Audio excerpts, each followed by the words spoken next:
കൂട്ടുകാരെ, എല്ലാവർക്കും സ്മാർട്ട് ക്ലാസ്സിൻ്റെ പുതിയൊരു വീഡിയോയിലേക്ക് സ്വാഗതം.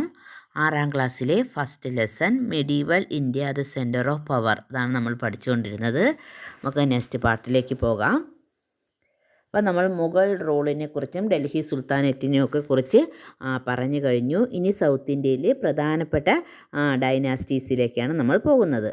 The centre of power in southern and western India. We have discussed the growth of Delhi as the seat of power in medieval India.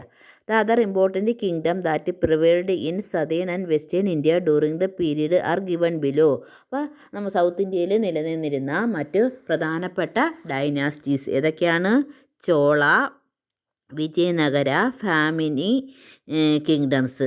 Chola kingdom, Vijayanagara kingdom, Bahmani kingdom. Southern ഇന്ത്യയിൽ നിലവിലിരുന്ന 3 പ്രധാനപ്പെട്ട dynasties ആയിരുന്നു. വെസ്റ്റേൺ ഇന്ത്യയിലെ ഏറ്റവും പ്രധാനപ്പെട്ട ഒരു ഡൈനാസ്റ്റി ആയിരുന്നു Maratha kingdom, Chola kingdom. The Chola dynasty became powerful by CE 9th century. ഇപ്പോൾ 9ാം നൂറ്റാണ്ടിലാണ് ചോള സാമ്രാജ്യം ഏറ്റവും പവർഫുള്ളായിട്ട് മാറിയത്. Rajaraja Chola and Rajendra Chola were the prominent Chola rulers. അപ്പോൾ ചോള രാജാക്കന്മാരിൽ ഏറ്റവും പ്രധാനപ്പെട്ടവർ ആരൊക്കെയായിരുന്നു? രാജരാജ ചോളയും രാജേന്ദ്ര ചോളയും. The Chola had a powerful navy. കൂടാതെ ചോളന്മാർക്ക് പവർഫുള്ളായിട്ടുള്ള ഒരു നേവി കൂടി ഉണ്ടായിരുന്നു.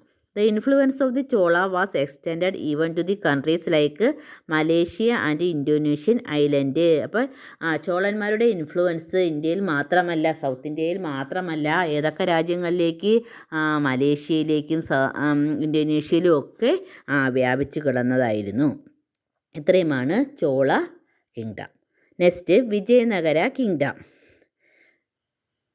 This prince has in his domain 300 ports, each of which is equal to Calicut and on terraform. His territories comprise the space of 3 months' journey. The country is for the most part well cultivated, very fertile. The troops amount in number to 11 lakhs.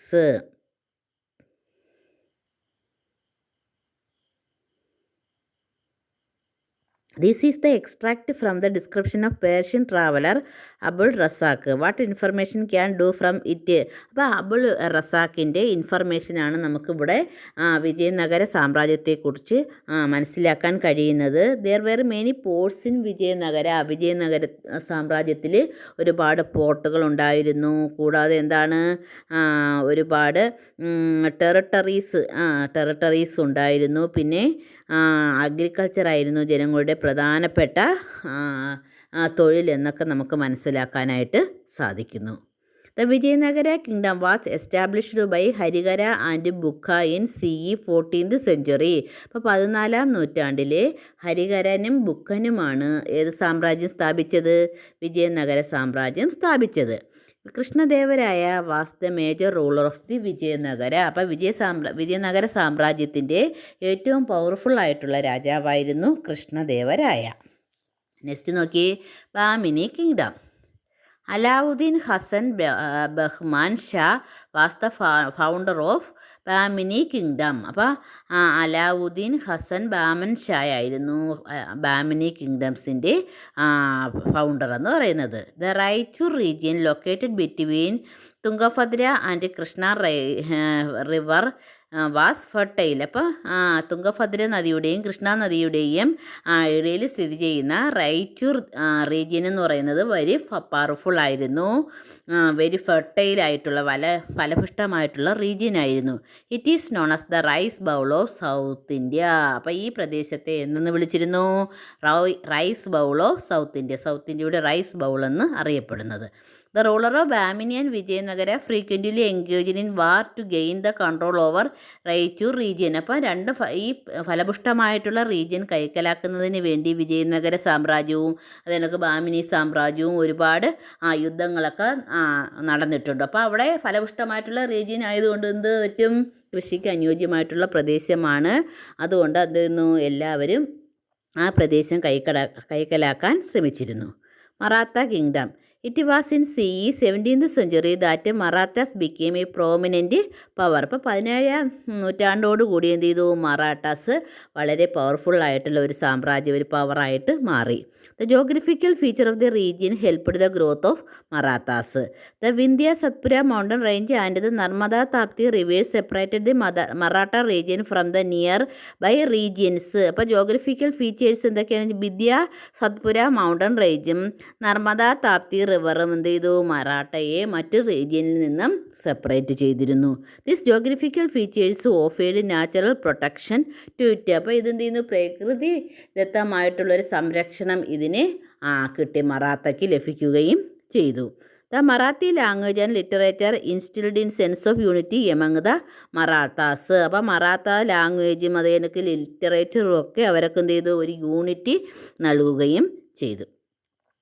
Shivaji was the major ruler of the Maratha kingdom. അപ്പോൾ മറാഠ സാമ്രാജ്യത്തിലെ ഏറ്റവും പ്രഗത്ഭനായിട്ടുള്ള രാജാവായിരുന്നു Shivaji. He adopted the title Chhatrapati, അല്ലെ ഛത്രപതി ശിവജി എന്ന പേരിലാണ് അദ്ദേഹം അറിയപ്പെടുന്നത്. The Marathas have strong army and navy. കൂടാതെ മറാഠാസിന് സ്ട്രോങ് ആർമിയും നേവിയൊക്കെ ഉണ്ടായിരുന്നു. It helped them to become the major political power. Pune was the capital of Maratha kingdom. അപ്പോൾ പൂനെ ആയിരുന്നു മറാഠ സാമ്രാജ്യത്തിൻ്റെ ക്യാപിറ്റൽ. അപ്പോൾ ഇത്രയുമായിരുന്നു നമ്മൾ ഈ ലെസണിൽ പഠിച്ചത്. നമുക്കൊന്ന് സമ്മറി നോക്കാം. It was the geographical feature that inspired the ruler of Delhi as the centre of power. അപ്പോൾ ഡൽഹി എന്ന് പറയുന്നത് ഡൽഹിയുടെ ജോഗ്രഫിക്കൽ ഫീച്ചേഴ്സാണ് ഡൽഹിയിലേക്ക് മറ്റ് രാജാക്കന്മാരെ ആകർഷിച്ചത്. It was under the Tomar Kings that Delhi first became the centre of power. അപ്പോൾ തോമർ രാജാക്കന്മാരുടെ കാലഘട്ടത്തിലാണ് ഡൽഹി ആദ്യമായിട്ടൊരു സെൻറ്റർ ഓഫ് പവറായി തീർന്നത്. Sultanate rule was established with Delhi as its capital. Sultanate rule expanded further during the reign of Alauddin Khalji and Muhammad bin Tughlaq. Babur who defeated Ibrahim Lodi in the battle of Panipat in 1526 established the Mughal rule. അപ്പോൾ ബാബർ എന്ത് ചെയ്തു, 1526 ഇന്ത്യയിലേക്ക് വരികയും ഫസ്റ്റ് ബാറ്റിൽ ഓഫ് പാനിപ്പട്ടിൽ കൂടി ഇബ്രാഹിം ലോധിയെ പരാജയപ്പെടുത്തി മുഗൾ സാമ്രാജ്യം സ്ഥാപിക്കുകയും ചെയ്തു. Akbar and Aurangzeb played the important role in the expansion of Mughal empire. അപ്പോൾ മുഗൾ സാമ്രാജ്യത്തിൻ്റെ വളർച്ചയ്ക്ക് ഏറ്റവും കൂടുതൽ സഹായകമായിട്ടുള്ളത് അല്ലെങ്കിൽ സഹായിച്ചിട്ടുള്ളത് ആരൊക്കെയാണ്? Akbar and Aurangzeb. Different centre of power existed in western and south India during the medieval period. Medieval പീരീഡിൽ തന്നെ സൗത്ത് ഇന്ത്യയിലും വെസ്റ്റ് ഇന്ത്യയിലും ഒക്കെ ഒരുപാട് സാമ്രാജ്യങ്ങൾ നിലനിന്നിരുന്നു. എന്തൊക്കെ മെഡീവൽ ഇന്ത്യയിൽ?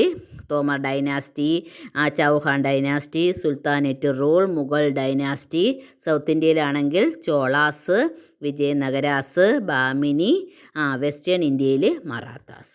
അപ്പോൾ ഇത്രയും ആയപ്പോൾ നമ്മുടെ ഫസ്റ്റ് ലെസൺ കംപ്ലീറ്റ് ആയിട്ടുണ്ട്. Medieval India the centre of power. അപ്പോൾ എല്ലാവരും നല്ലതുപോലെ പാഠഭാഗങ്ങൾ മനസ്സിലാക്കി വായിച്ച് മനസ്സിലാക്കുക. ഇത്രയും ആയപ്പോൾ നമ്മുടെ ഇന്നത്തെ ക്ലാസ് കഴിഞ്ഞു. Thank you for watching. Please like and subscribe for more videos. Thank you.